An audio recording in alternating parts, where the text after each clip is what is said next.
আমি এইমাত্র যে রোগীটা দেখলাম আর কি, এই রোগীটা একটা সুদূর পঞ্চগড় থেকে আসছে, তার ব্লাড কমে যাওয়া।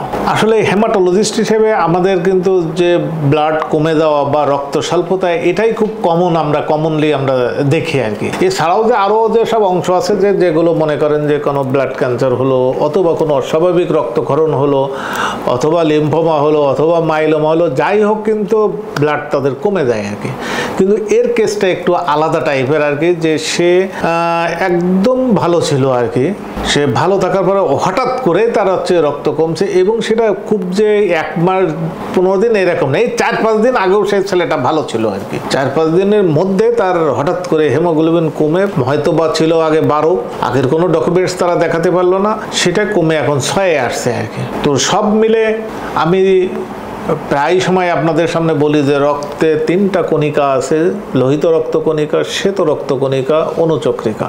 আবার শুধু লোহিত রক্তকণিকায় 3 ধরনের অ্যানিমিয়া আসতে পারে। আরও অনেক ছোট ছোট ভাবে বললে, সূক্ষ্মভাবে যদি বলতে চাইতো, তাহলে অনেক অ্যানিমিয়ার আরও সাব টাইপ চলে আসবে, কিন্তু খুব ব্রডলি আর কি একটা আরবিসির মধ্যে একটা হেমোগ্লোবিন থাকে, হেমোগ্লোবিনের বাইরে একটা মেমব্রেন থাকে। তো এই সব আগের দিন আমি হয়তো আগেও একটা বলেছিলাম যে এরকম মেমব্রেন যখন ভেঙে যায় সেতেও একটা অ্যানিমিয়া তৈরি হয়। আবার হেমোগ্লোবিনে যখন ত্রুটি হয়, যেটা আমরা খুব কমনলি জানি যে হেমোগ্লোবিনের ত্রুটির কারণে যে হেমোগ্লোবিন যদি কমে যায়, সেটাকে আমরা থ্যালাসেমিয়া বলি। এটা কিন্তু এরকম মেমব্রেনেরও ডিফেক্ট না, এর হেমোগ্লোবিনের ত্রুটি না। তাহলে কেন হঠাৎ এরকম হলো? আর আসলে হয় কি যে এটা আমরা পরীক্ষা নিরীক্ষা আসার পরে আমি দেখলাম যে তার খুব ম্যাসিভ জন্ডিস আছে, জন্ডিসের লেভেলও এরকম 7-8, অথচ তার লিভার ফাংশনটা একদম অ্যাবসলুটলি নর্মাল আর কি, যেটা নর্মাল থাকে আমাদের HGPT 45, সেরকম 45 আছে। আর সাথে সাথে আমি একটা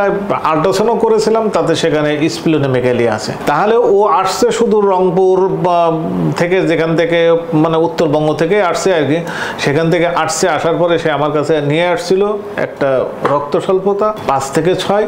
আমরা পরীক্ষা নিরীক্ষা করে এখানে পাইলাম তার হচ্ছে একটা স্প্লিনোমেগালি বা পিলিহা বড় আছে, আর সাথে সাথে জন্ডিস আছে। তো সাধারণ এবং একটা মানে রোগীদের কমপ্লেনটার গুরুত্বটা কত আমি এটা আপনাদের সামনে বোঝাতে চাচ্ছি, যে অ্যানিমিয়া বা রক্ত স্বল্পতা এগুলো কারো দেখা যাবে যে ধীরে ধীরে হবে, কারো একটু মাঝারিভাবে এটা আগাতে থাকবে, কারো দেখা যাবে যে একদম 1 থেকে 2 দিনের মধ্যে, 2 দিন আগেও ভালো ছিল, 3 দিন আগেও ভালো ছিল, তাকে এরকম হচ্ছে।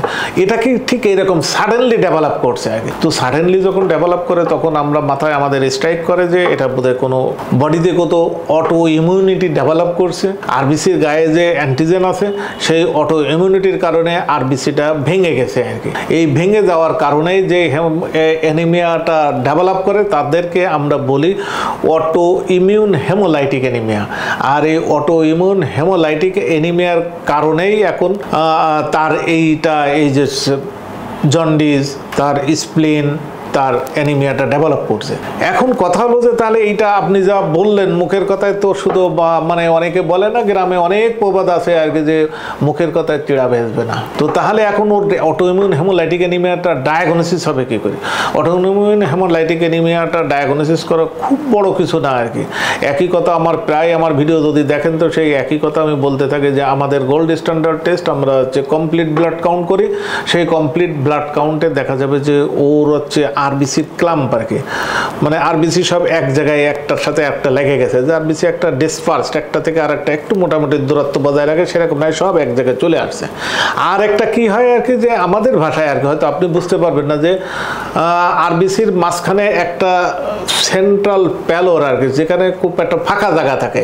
এদের ক্ষেত্রে এই যে আরবিসিটা পায়, সেখানে কোনো ফাঁকা জায়গা থাকে না। এই ফাঁকা জায়গা না থাকা আরবিসিটাকে আমরা বলি এস্ট্রোসাইটস। তো এই অটোইমিউন হেমোলাইটিক অ্যানিমিয়াতে এই আমরা যখন পরীক্ষা করতে যাই, তখন আমরা এস্ট্রোসাইটস পাই আর কি। হয়তো এস্ট্রোসাইটস এটা বাদেও আরও অনেক জায়গায় পাওয়া যায়। তাহলে আমাকে এটা কনফার্ম হবে কি করে? কনফার্ম করার জন্য আমাদের একটি টেস্ট আছে, যার নাম হচ্ছে কুমস টেস্ট। এই কুমস টেস্ট যদি আমাদের পজিটিভ আসে তখন আমরা তাকে বলি Coombs positive autoimmune haemolytic anaemia. এই পেশেন্টের আমাদের সকল প্রোফাইলে আমাদের ও যে সাইন সিমটম নিয়ে আসছিল, আমরা যেটা এখানে বিভিন্ন টেস্ট করে বিশেষ করে কুমস টেস্ট করে তাকে পজিটিভ পেয়েছি, তাই আমরা তাকে মনে করতেছি যে অন্য অন্য অ্যানিমিয়া থেকে এটা একটু আলাদা, যে অটোমেটিক্যালি তার বডিতে ভেঙে যাচ্ছিল, সেটার নাম হচ্ছে অটোইমিউন হেমোলাইটিক অ্যানিমিয়া এবং কুমস পজিটিভ হয়েছে। এবং চিকিৎসাও খুব কিন্তু এখানে খুব খুব যে বড় ধরনের চিকিৎসা তা কিন্তু না। এই ভাঙ্গার অটোমেটিক্যালি যেটা ভেঙে যাচ্ছে সেটাকে আপনাকে সেই প্রসেসটাকে থামাতে হবে। এই প্রসেসটা থামানোর জন্য খুব সুন্দর সুন্দর ড্রাগ আমাদের দেশে আছে। যদি কখনো যদি কারো যদি সাডেনলি কারো যদি হেমোগ্লোবিন কমে যায়, দ্রুততম সময়ে যদি কারো যদি হেমোগ্লোবিন কমে যায়, সাথে জন্ডিস থাকে, একটা আলট্রাসাউন্ড করে যদি কারো যদি স্প্লিন পাওয়া যায়, তাহলে অতি সত্বর আপনারা হেমাটোলজিস্টের শরণাপন্ন হবেন। এবং আমি আশা করি যে আমি আজকে যে কথাগুলো বললাম এই রোগী সংক্রান্ত, বিশেষ করে আমার সামনে যে বসা যে রোগীটা, তাতে আমি মনে করি যে অটোইমিউন হেমোলাইটিক সম্বন্ধে আপনাদের কিছুটা হলেও ধারণা হয়েছে। এবং সবথেকে বড় কথা যে আমাদের সচেতন হতে হবে। সচেতন হলে যে কোনো রোগীর যে জটিলতা, একটা রোগীর নর্মাল যখন ডায়াগনোসিস হয়েছে তখন কিন্তু সে ভালো থাকে আর কি, কিন্তু আস্তে আস্তে সে জটিলতার দিকে যায়। জটিলতার দিকে যাওয়ার আগে অন্তত আপনারা একটু সতর্ক হবেন। এটা রক্তের সম্বন্ধে যদি কোনো ধরনের সমস্যা থাকে তো আপনি হেমাটোলজিস্ট যেখানে আছে সেখানে যোগাযোগ করেন। এখন তো হেমাটোলজিস্ট অনেক বেশি আর কি, এবং অনেকগুলো প্রতিষ্ঠান আছে, বিশেষ করে দেশের সব বিভাগগুলোতে আমরা হেমাটোলজিস্ট দেওয়া হয়েছে। তো আমি আজকে যে অটোইমিউন হেমোলাইটিক অ্যানিমিয়া সম্বন্ধে আপনাদেরকে যে আলোকপাত করলাম, তাতে যদি আপনাদের কিছু উপকার হয়ে থাকে তো আমার এই বলাটাও সার্থক হবে। আপনারা সবাই ভালো থাকেন, আপনারা সবাই সুস্থ থাকেন। দেখা হবে আবারও কোনো আরেকটি ভিডিওতে। ধন্যবাদ সবাইকে।